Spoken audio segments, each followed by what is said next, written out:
But thank you for spending a very snowy, cold day with us here at the Ashland Theatre.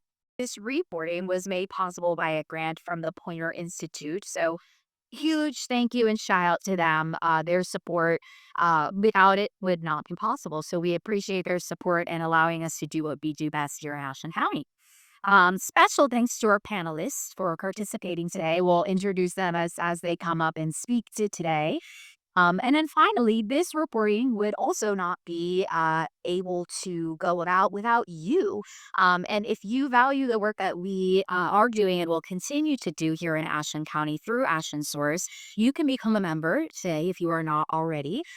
We are actually running a little bit of a promo. I have a QR code out at the front, and I think we'll have a QR code here at the end of the presentation.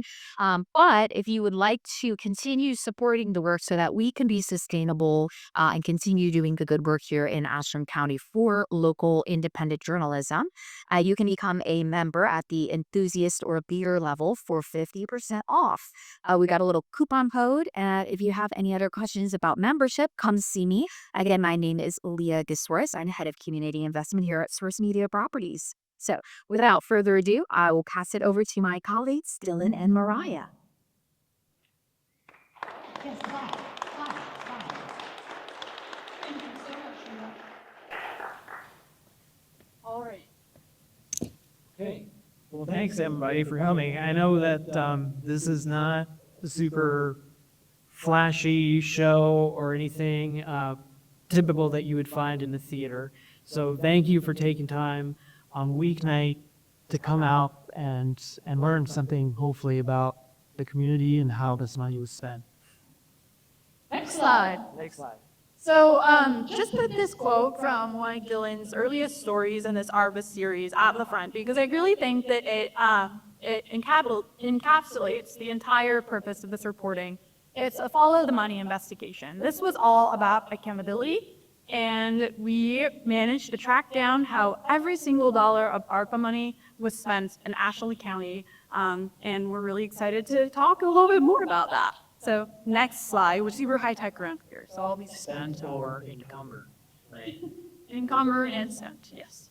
Okay. Well, for those of you who don't know me, my name is Mariah Thomas. I am a Report for America Corps member here at Ashland Source. And just for those of you who might not be aware, Report for America is a national program. It pairs journalists like me in newsrooms all across the country to help fill gaps in local news. So a really important mission, and I'm really happy to be here in Ashland. I came here from Montana about 1.5 years ago, so. I'm Dylan. I grew up in Mansfield and graduated from Ontario High School in Richland County, the better county next door.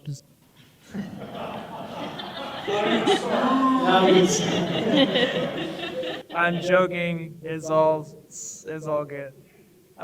So I started with Source Media Properties back in 2013 when they first started.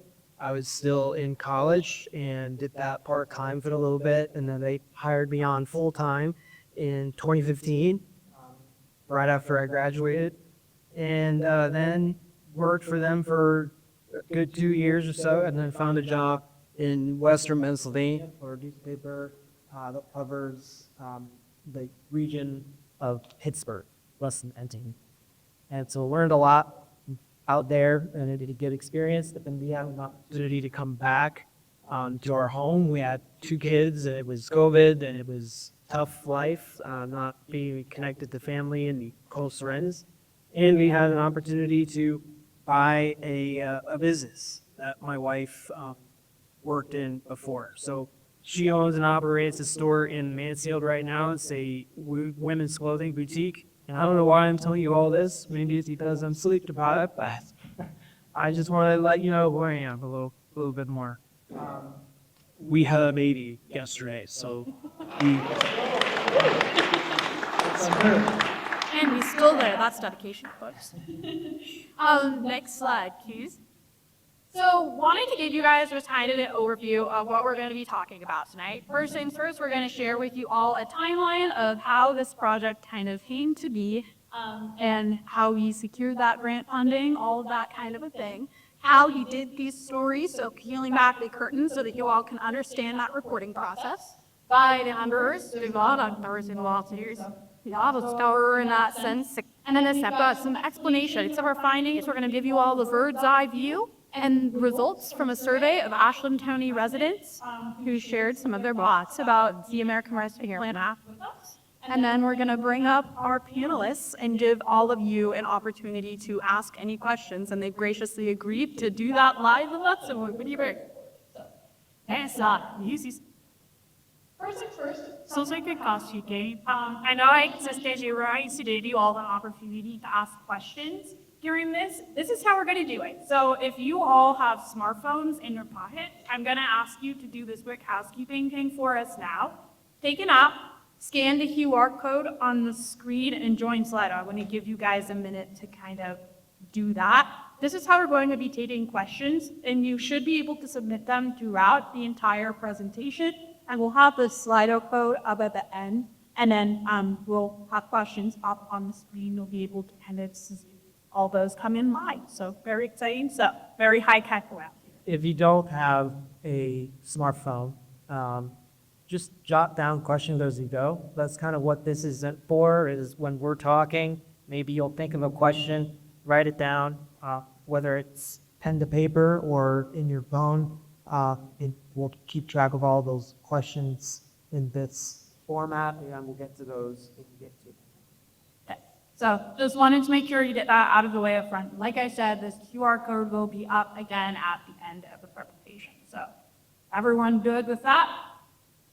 Okay, I'm not hearing anybody like screaming in protest, so I'm gonna say next slide. All right. We resort. Cal was over to now and Billy, if you want to take your way. Sure, that's that. Kika started because I decided to add to my workload and Join an online webinar program through the Pointer Institute called Beat Mechanic. And they essentially got reporters all across the country in one place virtually to delve into topics that matter to communities across the country. So there's immigration, there was housing, there was LGBTQ plus issues, mental issues.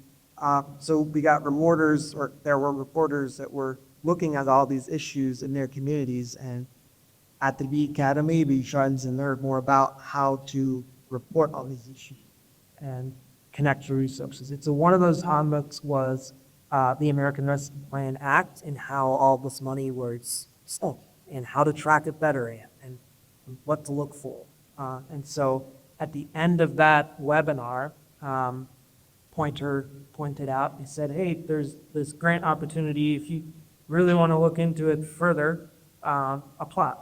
And we are looking for reporters specifically in the Midwest region. And so I said, hey, that sounds like me.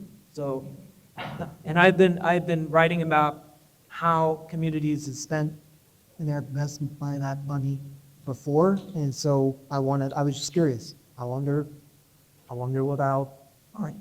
So I signed up and didn't think I was going to get it, but I did. And so that's when I received notification in April that I had secured a $10,000 grant to do this reporting. And so the next challenge, of course, is how am I going to spend this money? And how am I going to do this? So April to mid-July, it was really just trying to figure out what is the story. And so initially I was going to focus in on the city of Ashland and how this money is spent in the city. And so I don't know, this is kind of an interesting thing to talk about. There's this sort of divide between passion that I've noticed. And if I'm wrong, let me know. But there's maybe an income divide between North and South. And so I was like kind of curious about that. I wonder if American Rescue Plan Act that money was going to the North or the South, or was it spread out Was it only going for one part of the city? And if so, what kind of projects was this money going for? And so when I started looking, I was like, oh, this money looks like it's only going to the south part of the city. But I dug a little further, asked some more questions. I found that the money was actually spent on the north side as well as the south side. And so in this rare instance, usually when a reporter has an idea for a story, it's this huge, boil the ocean sort of story. And then it gets narrowed down as you go further. But in this case, it's kind of narrow and then it just expanded because it said, well, I want to look at how this money is going to cost and how. It's why just focus on the city.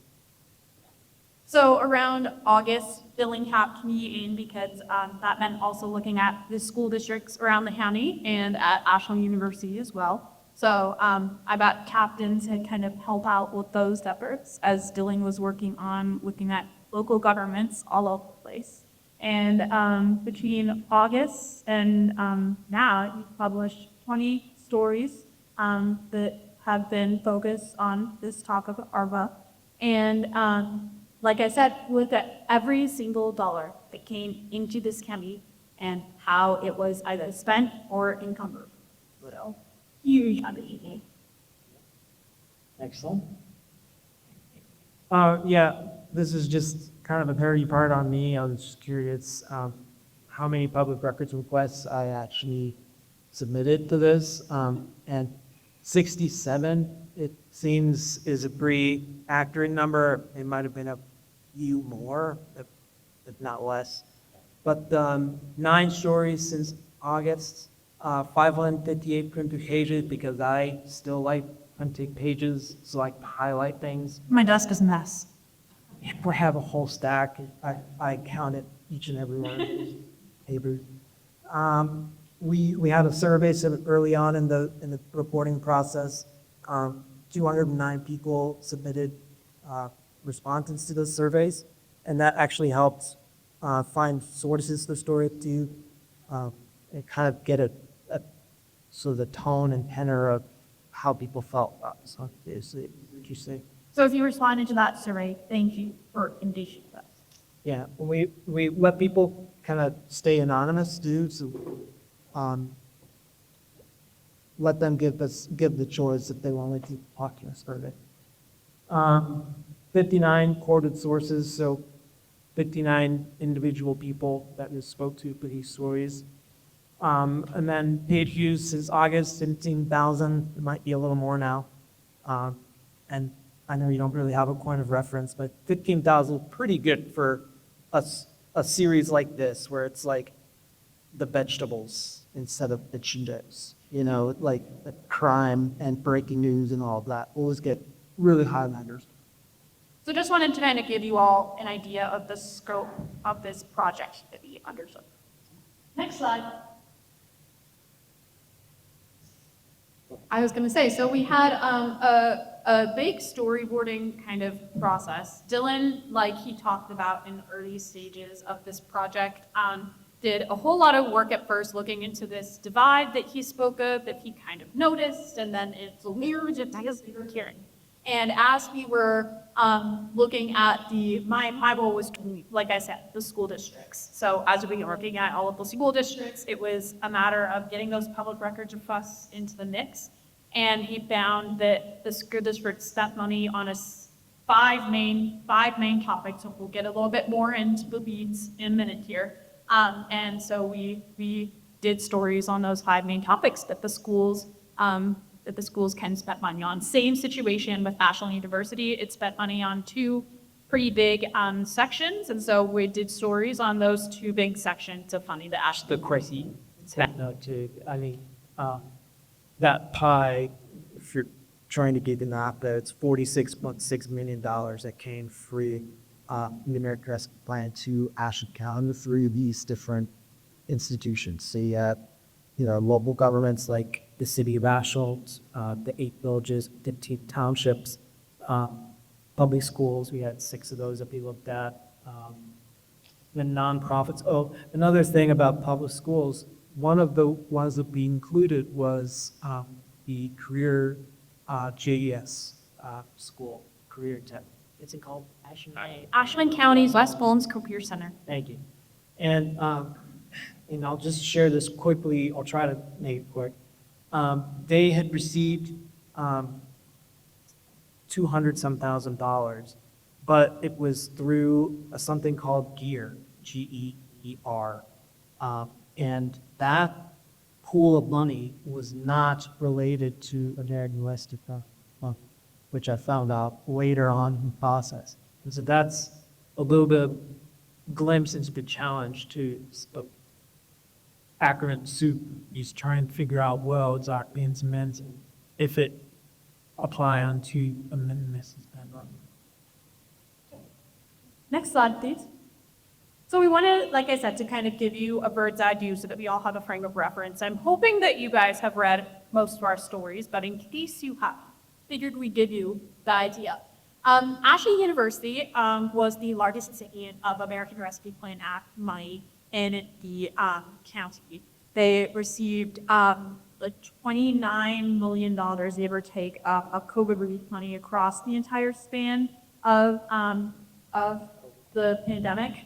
And I looked into it. They spend their money on a student portion and an institutional portion. So they gave out a whole bunch of money, about $10.6 million, $10.6 million in 2021 and 2022, directly to students for aid. And then they had an institutional portion that made up another big chunk of that. A lot of their money for that institutional portion went to lost revenue, which otherly brought a lot of things like student food board to auxiliary services, just a whole big picture of stuff that the university kind of lost money on. And I did want to note one thing about Ashland University, which is that it was the only entity looked at across this entire 365 So what that means is that Ashland University is under no obligation to hand us over public records. And so a lot of what we did during this reporting was this kind of dance back and forth with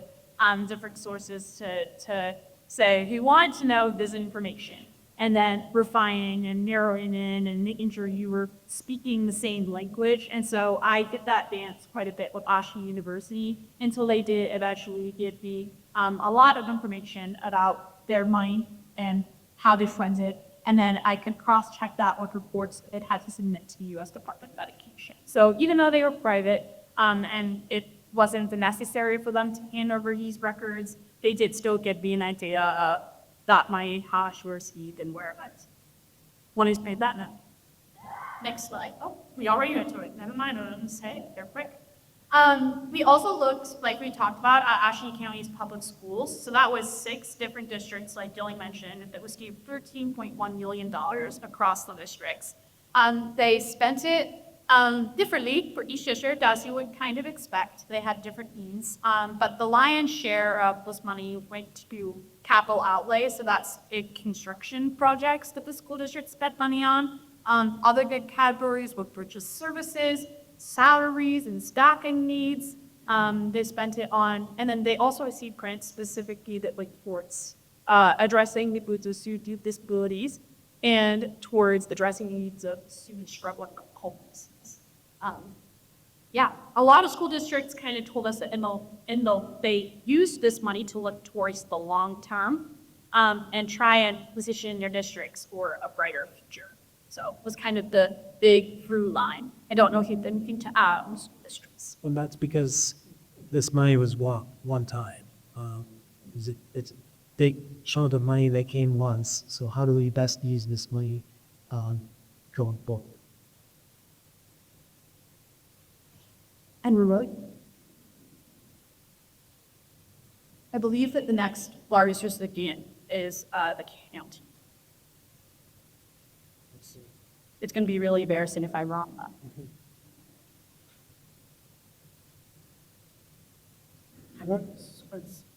Yeah. Should be playing like the genre music. That's we're offline. Oh. It's solid.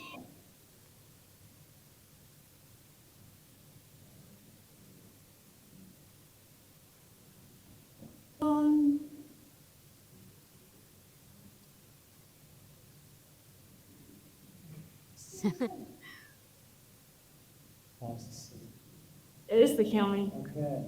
I knew my stuff. I did my homework, guys. Okay, so another political subdivision of the county is the Ashland County Board of Commissioners. And make sure you're looking at it. Okay, let's see. And we're only there is going to be on panel. Is my that's it. All right, so the Board of Commissioners received $10.4 million. And probably this money came in two chunks. It came in 2021 and then in 2022. So they received half of the payments in 2 years. So in the first year they received like 5.6, and then next year 5 point something.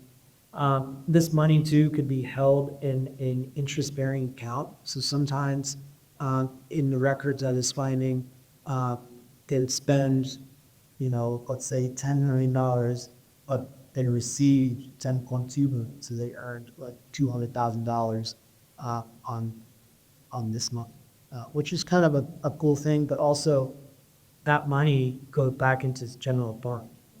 It's harder to track how the money is spent, unless asked with invoices related to the fund account number.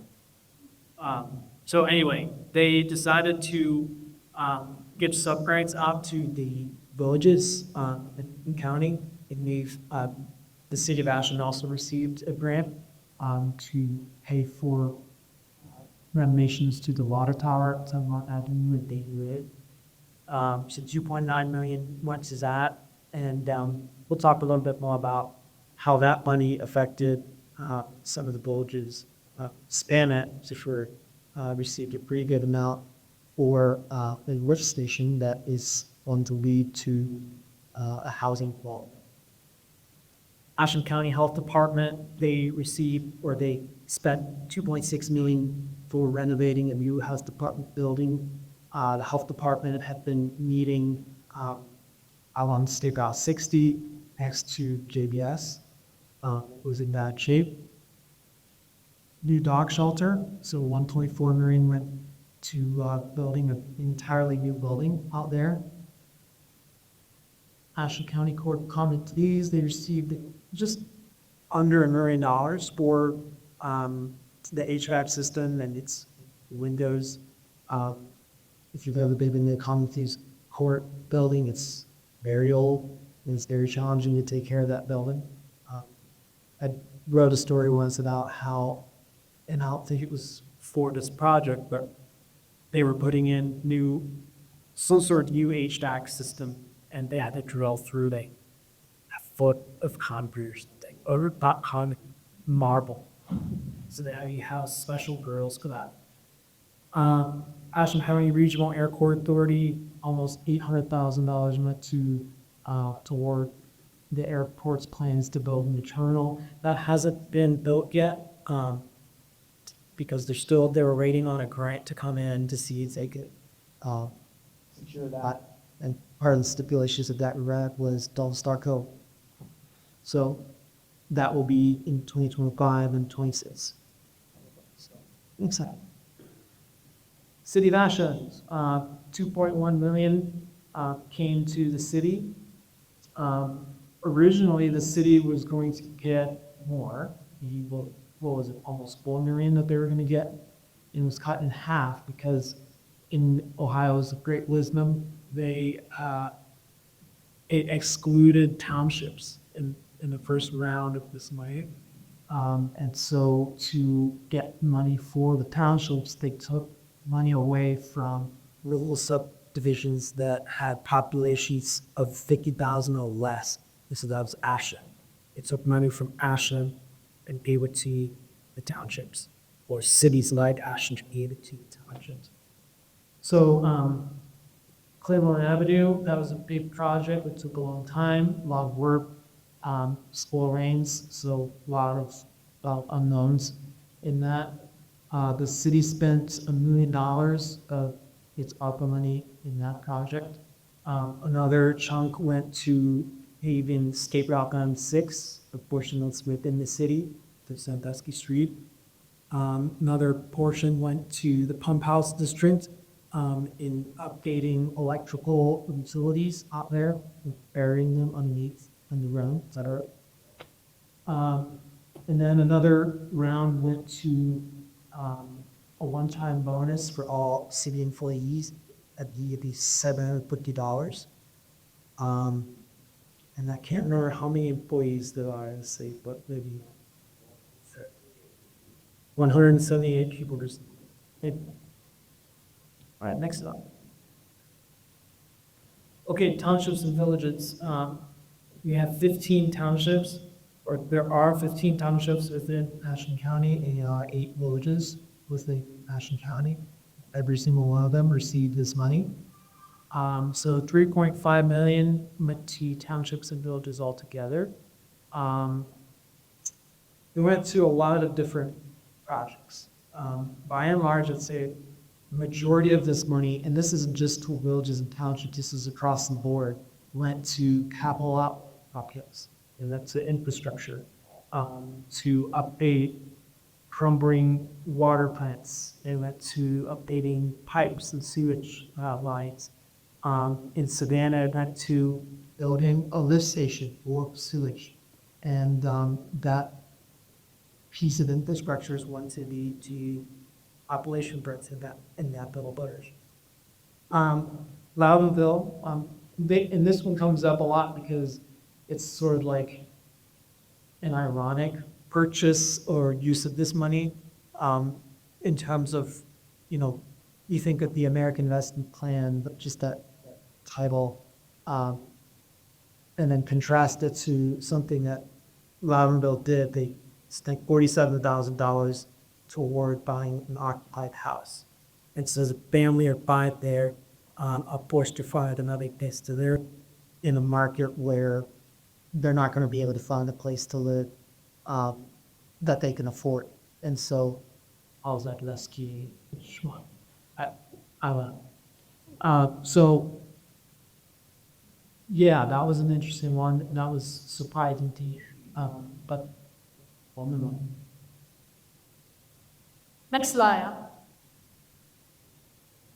Well, let's just go over these survey results. So this is a screenshot from the survey. If you maybe took it, you might recognize some of this language. But like Dylan mentioned, we got 209 responses when we sent this survey out via our newsletters. It was attached at the bottom of several of our stories.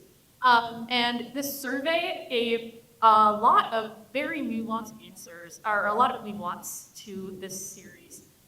Genuine use ban. A lot of people reported that they felt a little bit of a lack of having a voice, but by the same token, one of the things the survey also asked about was what people wanted that money to be spent on. And it was really interesting because even though people said that they kind of felt like they didn't have as much of a voice in how the money was spent, what they wanted the money to be spent on seemed to align very well with how all of these different entities spent. So there's almost this kind of gap to bridge in terms of public participation in all of these governmental entities. I don't know if you have anything to add to that, Dylan. Yeah. So yeah, I mean, first of all, there's 53,000 people in Ashland, so 200 out of 53,000. We're not saying by any means this is a scientific poll or survey or anything. So it was interesting to use as insight, again, to use for sourcing, to find people that will be going to talk about this money and how it was spent. And so that's right. I mean, a lot of people said, I don't feel like I had a voice in this. And I don't feel like I was very compared to you have a voice. What is ARPA? What is American Investment Plan? And so that, I think, frustration is fueling maybe some unvoiced frustrations of I think they should spend it on the roads. I think they should spend it on the sidewalks. When in reality, which the money by and large was being spent on the roads, maybe not the sidewalks, but a lot of it went to public infrastructure. And so it's kind of this interesting, like, oh, they feel voiceless or unheard, but the things that they want done are being done. So what gives? I don't know. And so maybe there is an opportunity to work with that. And that's part of the reason we had this event, was to kind of foster sort of conversation things, to have an informal get together with public officials, to just say, hey, we're here. Here's how we spent the money. How do you feel about that? I don't know. How can we move forward? And so, yeah, we have another slide. Yeah, I was gonna say, next slide. And I believe it's time to bring up this evening's panelists. So if you are one of our panelists and would not mind coming to the front and taking one of these lovely chairs, we've got some, and not you water bottles. We're so prepared here. While they're pulling up here, is there a printout that has received with the meetings schedules and all the Union Township? You want to? Yeah, you sit right Well, there. we do have a printout that we will send out with a follow-up email as a resource. It has a list, and lumpy gigs green cards, but all of the governmental entities in the county and where it's about subs, districts, Okay. the city, Okay, thank you. Billy Gators, and Wing, and we are the dream their help, so that if you ever want to go and offer some public comment on perspective or, any of those kinds of things, you have the Oxney burrito and some of 1 kg candy sauce. So we'll make sure to send that out in a follow-up email after this event. But for now, if you want to go to the next slide, I will put on our Slido again and have some questions up there. One more thing, sorry. I just want to give you guys the opportunity to introduce yourselves to everybody, if that's okay. To get warmed up with my. Sure. Good evening. I'm Bruce Richards, the village administrator for the village of Savannah. Matt Miller with the City of Ashland. I serve as the mayor. I'm Steve Paramore. I'm the superintendent of Ashland City Schools. And I'm Kyle Klingler. I'm the treasurer of Ashland City Schools. And I'm Mariah Tom. No, I'm just saying, you guys know who I am at this point. We're going to go ahead and sit down and join the panel because Dylan and I are both sitting on it in case you have any questions for the reporters. So, looks like we've got a few up here, and I'm going to go ahead and do that second one first up. It's for the panelists. Can you talk about how philosophically you approach to use of ARPA? So, not sure if any of you guys want to kick us off with that question. Well, I think from the City of Ashland's perspective, the moment that we knew we were going to be receiving the money, we immediately started talking about the fact that we wanted to utilize it for projects that would have the greatest impact and the greatest lifespan.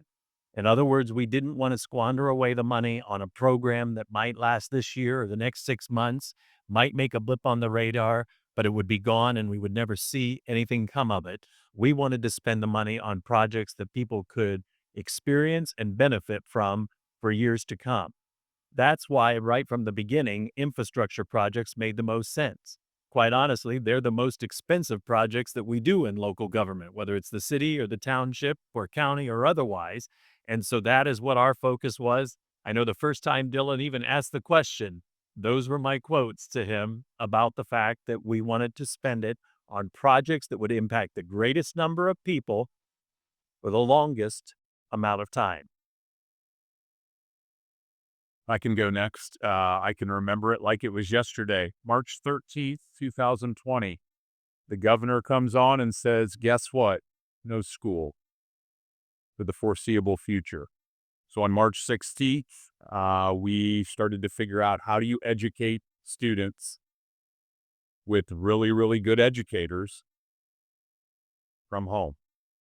And so thank goodness for technology. But in that moment, the last thing that crossed our mind was, how much money do you think the government will give us while we're going through this? What did come to our mind immediately was the things that we provide our students every day: food, a safe place, and obviously growth through education. We stay committed to that. As we started to receive dollars, it was all based on how do we provide education face to face and keep them safe as they come back in the midst of a pandemic. I would tell you that Ashland City Schools was the first school to get students back full time, while many others, especially the larger cities in Ohio, were staying on remote learning. So among that, a lot of it was spent on, I will tell you, hand sanitizer right out of the gate. I can remember the day I purchased a 250-gallon vat of hand sanitizer. I thought I was a big deal that day. And ultimately, we still have about 150 gallons of that. Because you start to receive donations from Walmart and different places like that. One of the other big expenditures, as you are educating students remotely on Google Classroom, you start to realize the importance of trying to get to one-to-one. So we spent and committed more dollars to technology. Some of our capital improvements were windows and doors. We also, one of our prouder moments was using ARPA money to fund a special education camp at the Wortman property, which is a single dwelling home on Mifflin Avenue that was willed to Ashland City Schools, which is not common. It's as you saw what happened in Loudonville, we didn't kick anybody out. We were given a house. So we used that for a camp for students with disabilities. So we used ARPA money for that.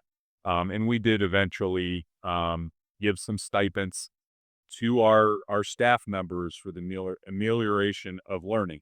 There's learning gaps that obviously came with the pandemic, and we found ways to meet those needs through the dollars that were given to us. We did purchase some really cool automated scrubbers. Those aren't cheap. Those aren't things you normally would purchase with just PI dollars.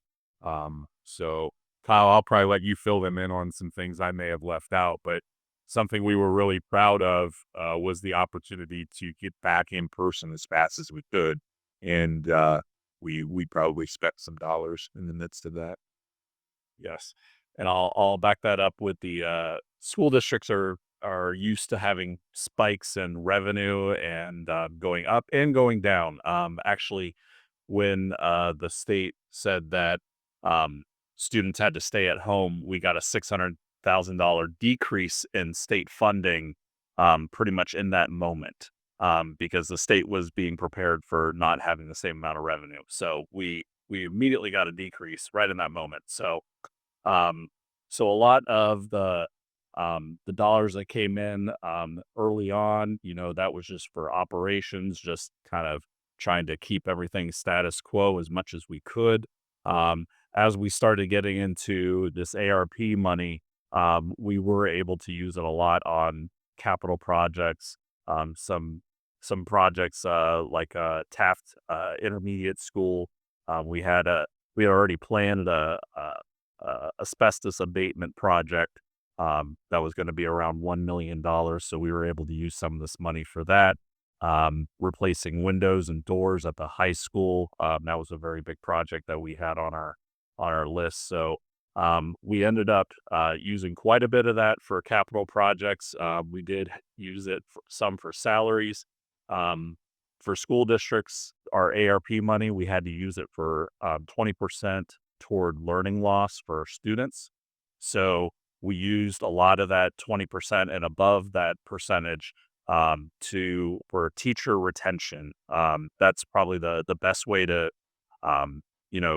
keeping the best teachers that we could find and keeping them in our school district, making sure we're attractive to find new teachers, top of the crop. So we use that some on salaries, but it was a pretty good mix for Ashland City. And with the Village of Savannah, most of the money that we got for the ARP funds were earmarked for infrastructure. We had a development that we had been planning, a contractor had been planning for quite some time, and we're in talks with them. And one of the things that we needed to do was to extend our sanitary sewer system and put in a new lift station that would be able to handle the growth of the new development And therefore, we had already earmarked and we were already looking into developing that when the ARP funds came available. So we earmarked just about all of it that we got for that project. One of the things that I think you might find interesting is, and I told Dylan this early on when he began this project, during the period where we received word that we would be getting American Rescue Plan dollars, we didn't know the amount, as you pointed out, but we were hearing that we were going to receive them. From that point until we actually figured out how much money we would receive, every discussion that we were involved with, whether it be with state officials or our state organization, the Ohio Municipal League, whether it was the State Mayors Association, every discussion was on infrastructure. What kinds of projects and what kinds of infrastructure projects you could use the money on. Had Dylan not brought to our attention that the actual federal purpose to the program was to aid the disadvantaged, I don't know that that would have ever really rose to the top in any discussion that we had. Because from day one, everyone that I was interacting with from other communities around the state, everyone was talking about infrastructure and how to utilize it for infrastructure projects. And the other thing that comes to mind as I hear you talk, I think one of the reasons why infrastructure projects resonate so much with us in these townships and villages and city is we know that anytime we spend money on those projects, it does lighten the ultimate burden for the taxpayers that live in our jurisdiction. Because let's face it, if we have to replace a $1.5 million water line underneath Claremont Avenue, if we can use American Rescue Plan money to do that, that means we don't have to increase the rate for our water that's going to impact every homeowner, regardless of their impact. Not even homeowner, renter, or otherwise. Every person that lives here, regardless of their impact, are going to feel the pain with that one. So I think that's why municipalities and villages and townships right from the get-go started thinking infrastructure, because we all know that we have an aging infrastructure, not just in Ashland, but in every community across our state. And we don't have the ability, quite frankly, to raise our rates high enough or to levy enough taxes to pay for all the repairs and upgrades that are needed. That's part of the discussion that I often have with Dylan is $2 million. It is a drop in the bucket. Right now, we're trying to find $20 million to make needed upgrades at the water plant and for different pipes and utilities that are running under our city. So for us, it didn't need to involve a big, complex process of reaching out to everyone. We've got more bills than we know what to do with.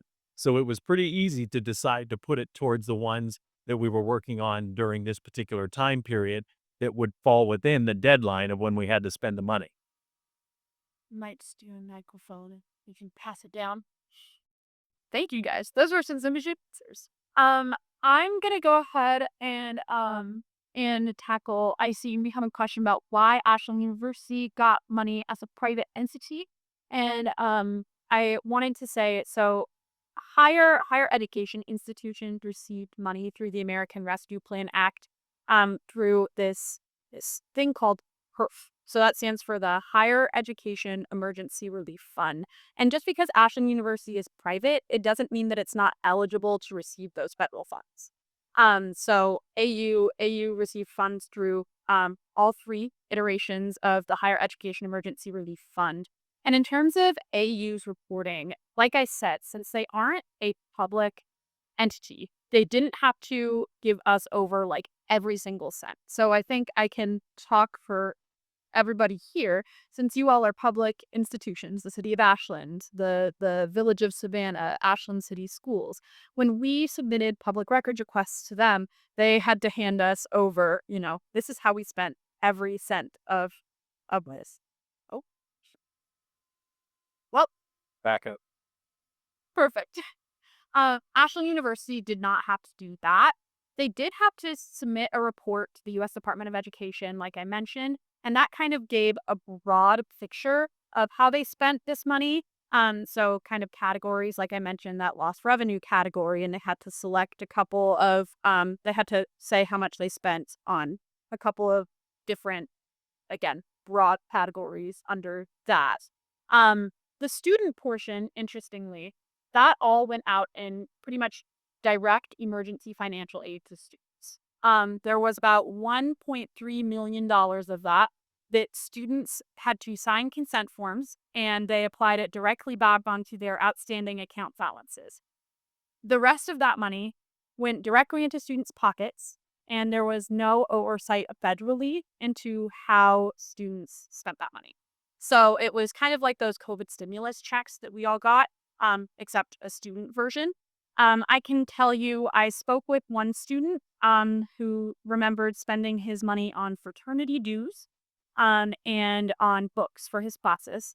I'll tell you, I was a student during that time in college, and I spent part of my money.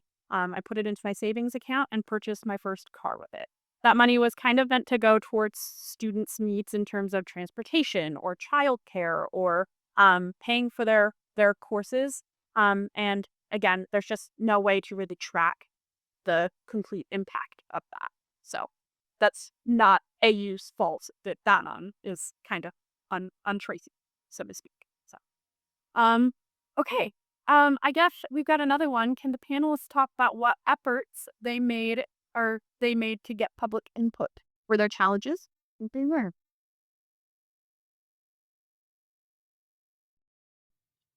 What's interesting about most of our entities is we are governed by elected officials. And so beyond the fact that you have councilmen and women that you vote on, 5 board seats at Ashland City Schools among the other schools in the county, I hope folks are never bashful to reach out to those individuals. And obviously, Ashland City Schools has remained very, very transparent. My phone number is probably on every stall door and email. Honestly, we are not bashful of answering phone calls. As far as the input on how we may have spent ARPA dollars, we didn't have a large contingent of folks that would come to board meetings. Obviously, all of our expenditures for said month are in a board agenda packet. I can't remember any issue posed by a member of the public about how we may have spent that. It's interesting, you said 200 people were surveyed, is that correct? Of the 200 throughout the county, I'm not sure how many people wanted to come to a board meeting during COVID, if I'm quite honest with you. I can't speak for the city and council meetings, and I'll let Matt talk about that, but I don't remember taking any grief, and I wasn't immediately in the superintendent's role. I was the assistant superintendent at the time, so my role was to figure out how we were going to keep staff members busy that weren't instructional staff members, also how we were going to feed students at home, and that included using our transportation department.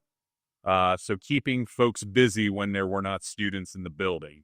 I think our efforts were applauded.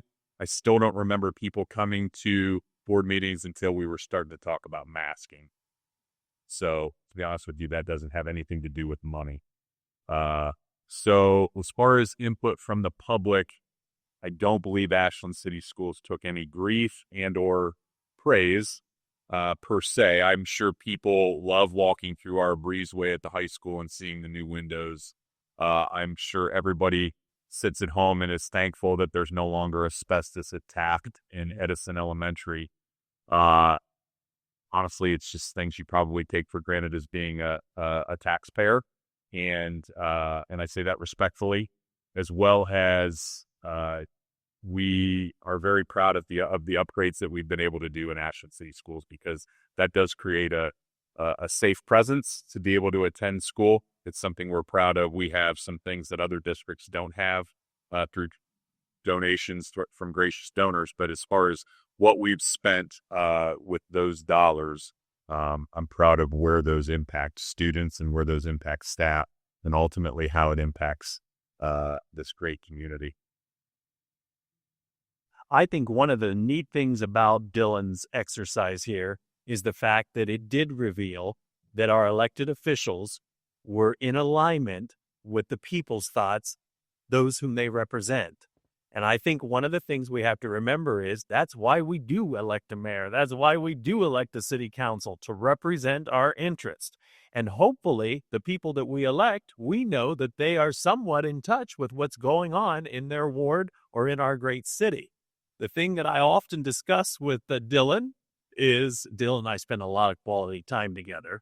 But one of the things that I talk to him about is the fact that we're not in a situation where our elected officials are so far removed in a faraway place from the very people they are to represent.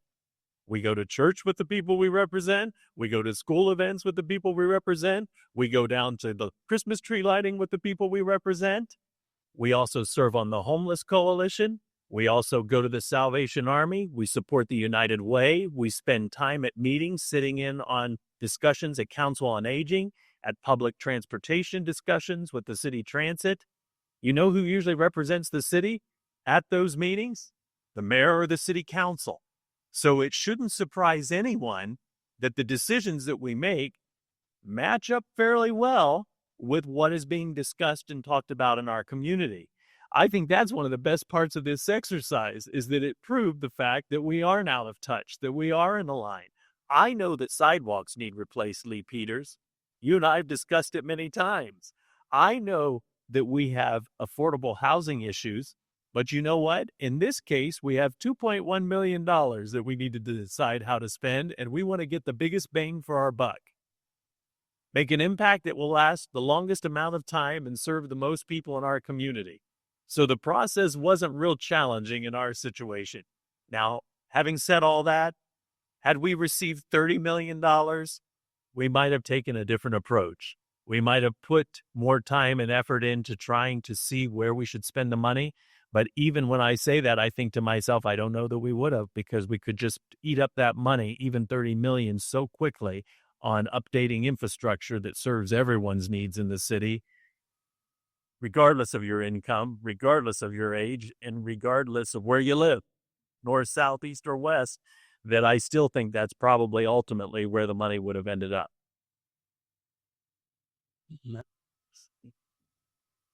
The village of Savannah is probably one of the smallest villages in Ashland County.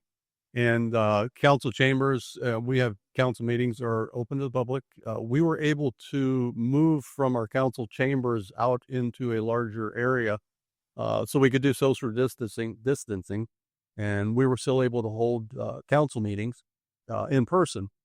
And we didn't get very much public attendance at these meetings, but because we are such a small village, most of the council members know everybody in the village. So their voice basically comes through their council members. And the money that we received was for infrastructure projects. So that's what the council voted on, was what was the best infrastructure project that we had at the time that we could use these funds for. And that's what ended up being the pump station for the expansion of the village. Good. Sure. Something. Yeah, so before we get to the two top ones, I wanted to talk about Valmobile, so I'm glad that someone asked that question. There's a lot of nuance to that situation. First of all, that house was the people living there were tenants, so they didn't own the house. And the village had been eyeing that property for years, they tell me, because of its low proximity to it had the park. I can't remember the name of the road, but I think it's you. Spoolie? I believe so. Yeah. So I'll have to patch that for ourselves, but it's on a corner lot, and it shares the road that also serves as parking spaces for the softball and baseball road. And so for years, that little bend in the road gets really congested. That whole road gets congested when there are softball elements and other events in that part. And so they have also had their eyes on property. It became available to demolish the building and create a parking lot there. it alleviates some of those question issues. And so the owner passed away, and the person that was in charge of the estate approached a council member, and they were friends. I think it happened at a fishing trip. And so he said, hey, so and so died, and we don't really have a use for that property anymore, so we're going to put it on the market. Are you interested? And they've said, well, yeah, they are. And so they agreed on, I think, a purchase agreement for $100,000 for the house. And so part of the American Rescue Plan money that came to the village went toward that purchase. And then I can't remember how else this funded it, but they bought it outright. And on the surface, it's like, okay, they're displacing a family. That's bad. But it would have gone to the market anyway. And this is up to village's morning. They would have been displaced anyway. So we just got first dibs to it. And from the village's perspective, they said it's a good thing you did, because we're giving them ample time to find a place, or helping them find a place. I mean, the village mayor did not here today, but he said, the guy works at the grocery store, and say he had been out and finding a place. They have until the end of January to find a person. So they maybe a sad reality is they were month to month lease agreement. Oh, now lease agreement, but it was month to month, and I think they were paying $650 a month. The market has skyrocketed since then, so to find a similar place where they have to buy in Hobmore is challenging. So that's you want to say. And I think, correct me if I'm wrong, that is also one of the projects that the land bank weighed in, right? Didn't we assist with the property right next to that house so that they could expand or clean up that whole area? Yeah. So the land bank, I have to look back at my story on this, but there's like a nuisance agreement where if the house, it's bound to be a disorder or blight, which this house was a little bit, I haven't blind with, so I don't know what the condition of the house is, but it was deemed a nuisance property, which allowed the land bank to then insert money toward that project. Yeah, to demolish it. I probably end up involved. Does someone want to take the first one? I know ARPA funds have to be spent by December 2026. What type of infrastructure projects were pulled out on this funding due to those deadlines? Maybe you all may think, yeah, that's something we did talk about. This money, it came in two waves, in 21 and 22. And then entities that received the money had until December 31st of 2024 to obligate the money. Now with schools, they had until September 30th of this year to spend all that, right? To obligate. Or Yeah. Yep, to obligate and that then money. in December 31st of 2026 is the deadline to actually spend all that incoming. I don't know if anybody wants. I mean, I can't. Good example would be we have $428,000 left. It might already be spent, but it certainly is encumbered as of, I think, the last council meeting. And the reason that we tied that up, of course, was because we didn't want to lose it and have to send it back. And basically, it's a down payment on a design for a new trunk line sewer all the way around the south side of the city along 42. Basically, it'll start at Mifflin Avenue by our new fire station, and it will go all the way around to Bob Evans there at 42 East Main, and continue on to Middle Rouseburg Road, what will connect into another trunk line that will go back through our sewer. That's a little bit more detail than you need, but that's a $4 million project, and we decided we would go ahead and use the $428,000 to cover the cost of the design phase and the preparation of the construction documents, so that that'll be out of way. And certainly that helps towards that $4 million price tag. When I read the question that's up there on the screen, the first thought that comes to my mind is, truth be known, some of the biggest and most expensive projects that are on the horizon for Ashland are going to be at the water and wastewater treatment plant. And the one that's probably next up on the list, we have one underway. It's the addition of a restored water softener. We have two, believe it or not. One is down and it's being restored. That is a multi-million-dollar project in and of itself. But the one that comes to mind when I see that didn't get to be part of this program is the construction of a new EQ basin. And I won't get into all the details about what that's about, but it's virtually part of an EPA requirement. And I say that because we chose to make it our remedy to a situation the EPA wanted us to address, but it's a $14 million project. And so when I see that question, the first thought of mine is, well, that would have been a great project to put it toward, but you know what? It addressed another water line in several major streets in the city. So what is the saying? Half a dozen another. What? I don't know. I've heard others say. Kyle, you want to talk about how our money is spent? It's all spent. So yeah, we finished that out by it was by June 30th of this past year. We finished up our spending of that money. So ours is all spent and done. You read it? Well, projects were ruled out.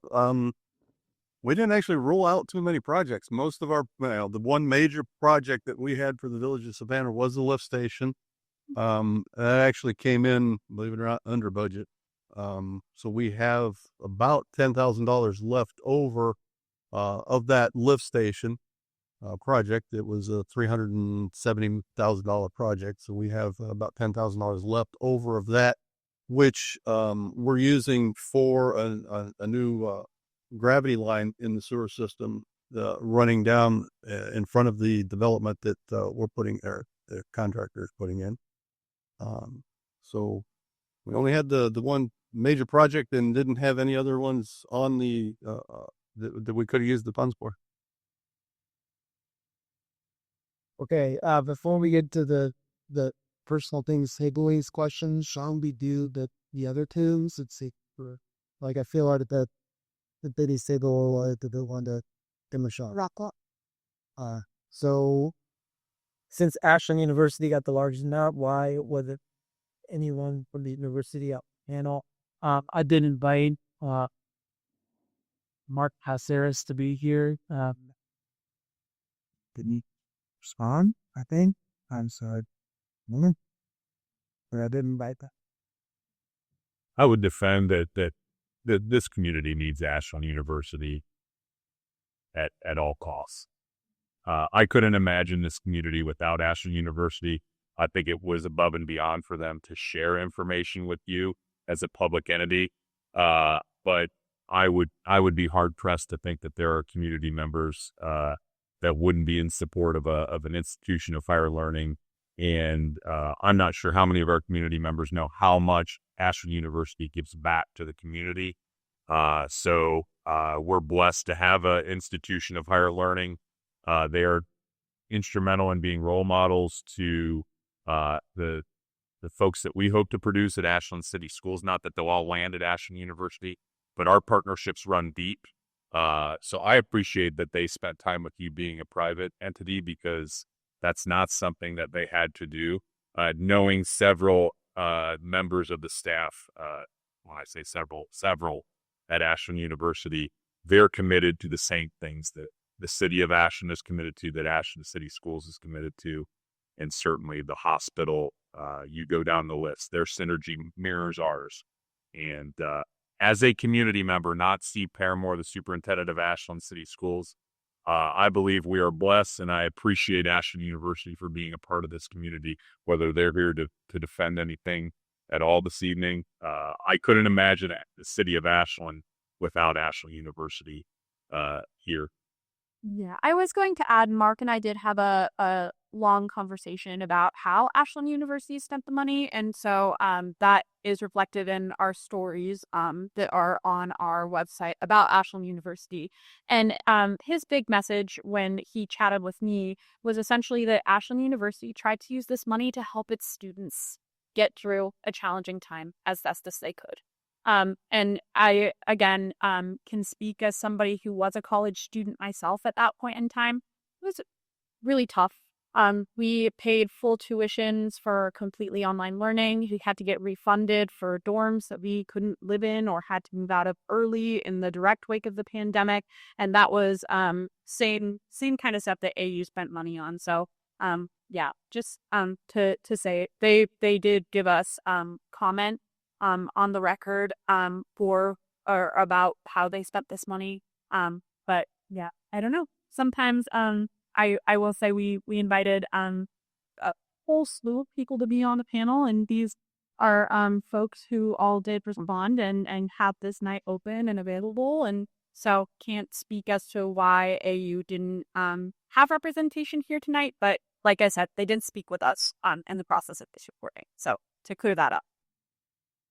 Another thing too is, I mean, the public base of Ashland University, I've been here since that's true. So what? But here it's true. So that might have something to do with it too. What is the thought process involved in getting all Ashland City employees site and the ARPA? Yeah. No, I'm glad someone asked about that. I almost brought it up with my last answer, but thought it probably wasn't appropriate at that time. So during the COVID pandemic, the city government remained open the entire time. We did not send a single department home. No one worked from home. Everyone worked from their same workspace every day. And our philosophy at that time, and will continue to be, especially during a crisis situation, our local government officials, our emergency responders, we should be in our offices. We should be there to answer questions and help people navigate the terrain during such a pandemic. So with that in mind, everyone continued to operate as they do every day today. Now, at the conclusion of the pandemic, however, the state was offering grant money to give extra funds, stipends, to our police and to our fire who continued to work throughout the pandemic. And they received it. And as we took a look in the office, the finance director and I and our council representatives, as we took a look at our situation, we thought that it was only fair to provide that same incentive. Retention incentive is what we referred to it as, retention incentive, to those that weren't first responders. Because the truth is, yes, there was extra dangers faced by those paramedics in the back of an emergency squad or coming into a home where someone was having an episode and they might be exposed to COVID. But let's face it, everyone that's standing at the water bill counter, everyone that is in every section of our government, those picking up your trash with all of our Kleenexes and all of the items they pick up and are exposed to every day, how can you not say they weren't equally exposed in many ways and even in maybe uglier and more unique ways than some of the first responders? And so that is why we made that decision to make it fair across the board. Everyone, they all worked throughout the pandemic. No one got the chance to go home.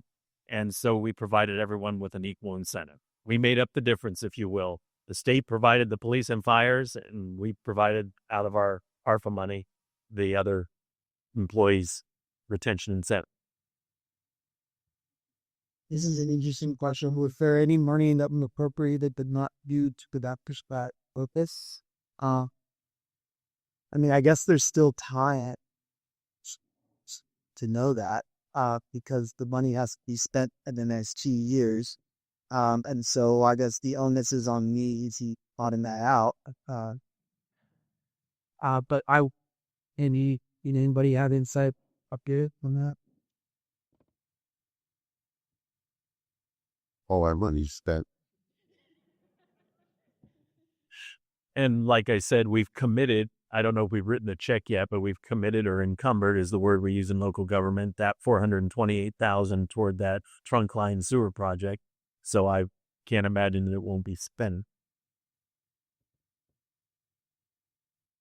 Well, I surely could talk about all of these questions all night. I know that there's a lot to unpack with all of this and with COVID and all of the aftermath, and we could talk about it for forever. But I think maybe now would be the time for us to kind of start wrapping it up with that final question of what our takeaways were. First, sorry, 1 second.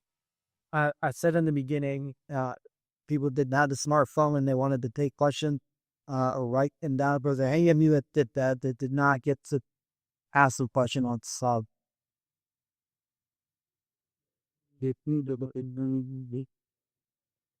Oh, the money can. Where else? Well, the further money is coming through the county that they say for infrastructure. We are absolutely hoping that's the case. We have no reason to doubt it, and we'll definitely be applying for any of it as soon as it's released. Bueller? Then I guess we'll get to that. Yeah, I guess we'll get to wrapping her up. So I guess I've got two that come to mind. Number one, we are so lucky to have Dylan Farr as a reporter in Ashland.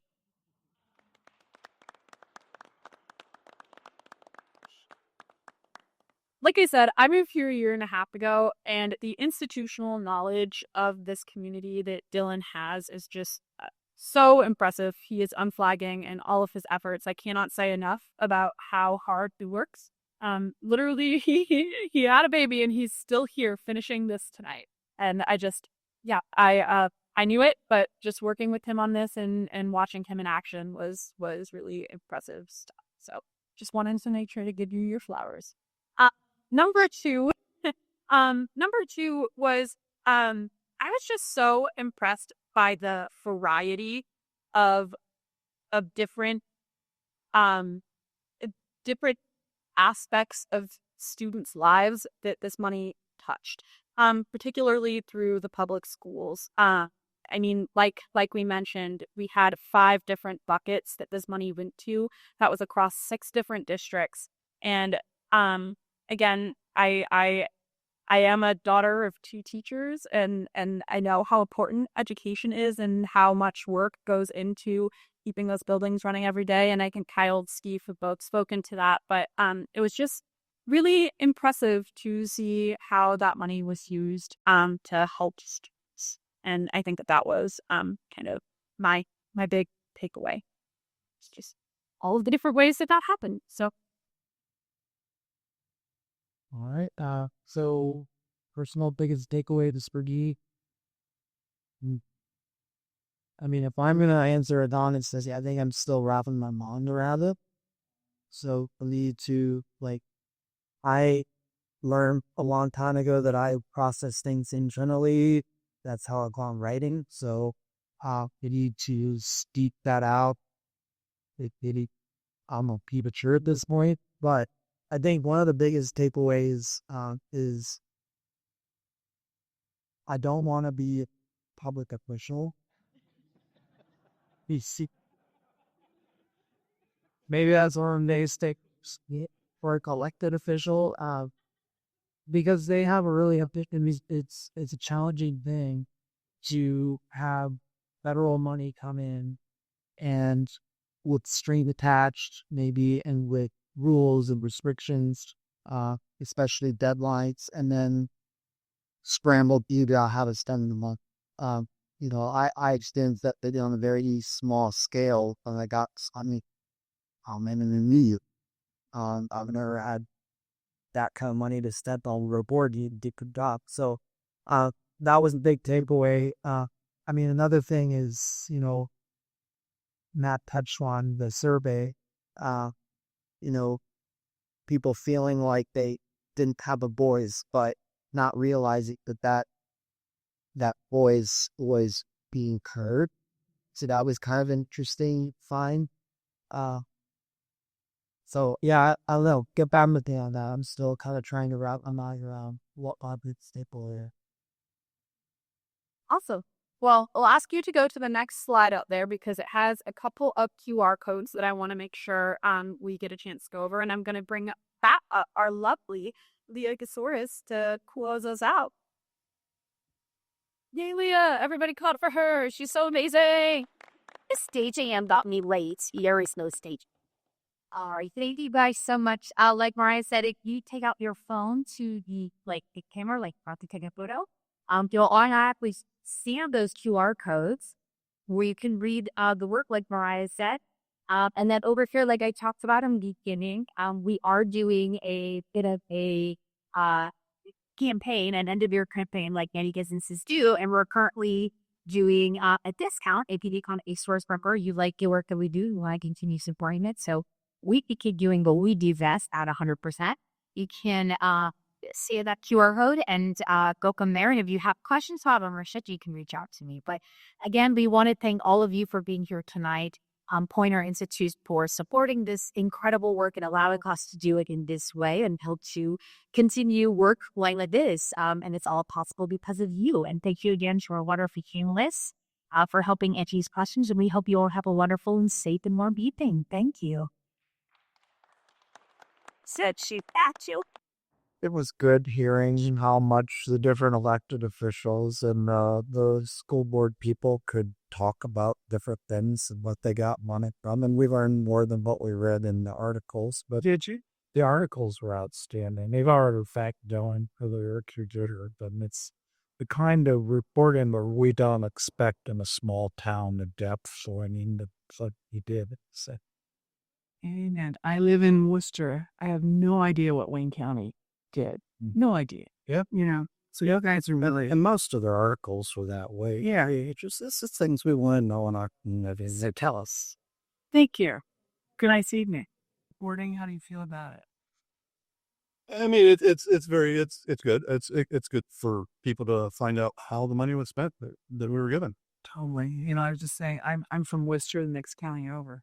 I have no idea. And I'm not, and not saying that there was anything wrong, but Right. I just don't know. And this is what's so nice. And this gives us an opportunity to, for the people that don't come to council meetings or don't know how the money was spent, this is an opportunity for us to tell them how it was spent and what it was spent on. Thank Have a you. nice evening.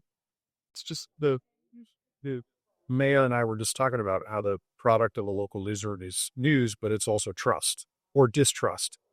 And, the factor, you're doing a good job when you can pull people together who don't have to be here or who could say no and have reason to do that. And they can come in and talk to the public about this. Yeah. And that's what Dylan and Mariah and the rest of the team are so well. That's why we're part of it. Absolutely. No, and it's a good opportunity to talk with people directly about the reasons why we made each of these decisions. Let's face it, the things we spend our ARPA money on are not super sexy. They are not scoring big headlines, but they are very needed in this community. And this gave us the opportunity to explain why we took this approach. It was interesting. I mean, John and I were talking about this while we were sitting there, is that, in the Midwest, so many of these investments have had to be defrayed over decades. Yes. Because of the deindustrialization and the reduction of the tax base. This is a common story in every city and county that we cover and all of the cities and counties next to them. It's not sexy. Moving water and wastewater it's about the least sexy thing that you can do. It's hard to cut the ribbon on an underground utility. But nobody could. But also nobody wants to be Flint, Michigan. Yes. And shout out to Flint. You guys are doing great, but there's this balance and there's a uniqueness to a local community or necessarily journalism uncovers and folks who are willing to participate in that process of all stuff cover. And then, like I said, I think one of the highlights of CME is seeing that our local elected officials or school representatives do have in the forefront of their thinking the very thoughts of everyone else living here.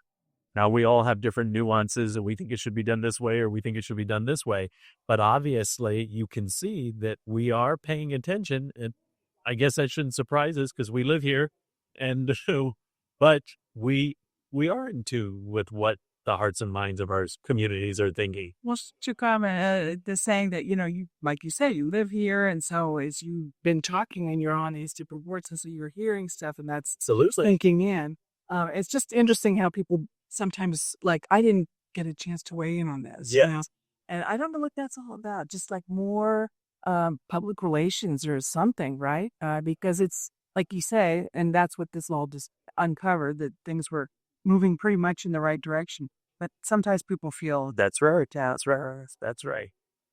Well, and I think social media exacerbates that at times, because you've got to be careful. And that's one thing that I've learned in this position is just because the loudest voice might be saying that doesn't mean that that's what the other large majority of people in the room are thinking. And you got to weigh. Now, is this really what's going on in the hearts and minds of our community members? Or is this your particular issue because of something else going on that you're trying to either take retaliation or retaliate against or address it another way? So It's a challenge in our industry. yes. Yeah. I also like what you said about Dylan and how he brought up something about how ARPA had to be Yeah. about disadvantage and that hadn't occurred or that it wasn't top of mind. It was not. Huh. In fact, I told him that early on when I read his opening story about what the federal government's intended use of that money was. I will admit I was like, well, I didn't know that. I thought I was pretty in tune. I have been going to all these meetings where they were showing us what we could spend the money on and how we could spend it, what wasn't a allowable expense for the money. And every discussion was on infrastructure. It really was. Did that change your thinking a little bit then as you went forward?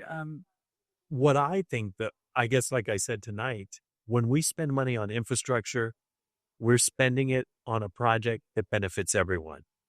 Because everyone who lives here, regardless of their income, regardless of their ethnicity, regardless of their political leanings, we all need clean water. We all need to get rid of our sanitary sewer needs. And that's why I think these are the types of projects that are probably the most meaningful. The other thing is, I always keep in the forefront of my mind that these are tax dollars. That means that this isn't just magic money that fell out of nowhere. The people that live in Ashland, Ohio, and in the Ashland City School District, this came from our paychecks. So we do want to make sure that we use it wisely here and that we get a big bang for our buck. Well, thank you very much.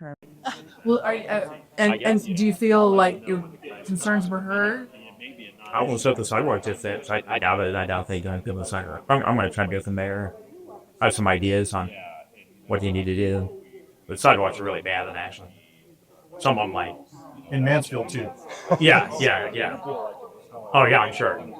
And nobody thinks it's a priority. But to me, I think it's part of that. If you want to be in a vibrant community, then I think having a walkable city will attract people, right? If you want people to come downtown, and they'll walk downtown or walk to the parks or walk to the playground or walk to school or walk to the store, right? We get rid of cars if we have a way of actually walking places. That's the safety. I trip to get on a sidewalk running. The leaves are on the sidewalk and probably a 2 or 3 inch gap. Yeah, Someone down.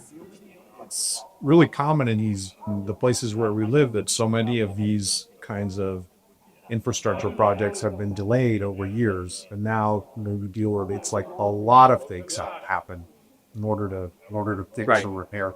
Well, what happens, and especially on a down economy, right? First thing that goes is capital. You have to maintain the police and the fire, and we just don't have money on the roads, and all of a sudden, then you get behind and you never catch up. So you said that because the mayor saw that you being interviewed for the Source story, then he called you up. Is that right? No, he called me out tonight. He's like, he called me. He's right there. Thanks, man.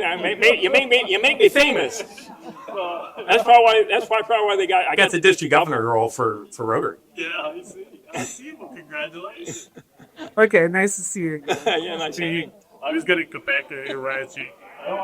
Here she's. Shaking hands. Longtime resident of Hershey. Do you mind if I ask her name? I'm actually Nelson Sheridan. I'm actually in Richland County, but I do a lot of activity in Ashland as well. Yeah, next door. Yeah. Yeah. great. Yeah. Well, he just wanted to get everybody's opinion on it. So, okay. I hope you have a nice It's evening. good program. Good to see enterprising reporters taking the ball in their own hands and running with it.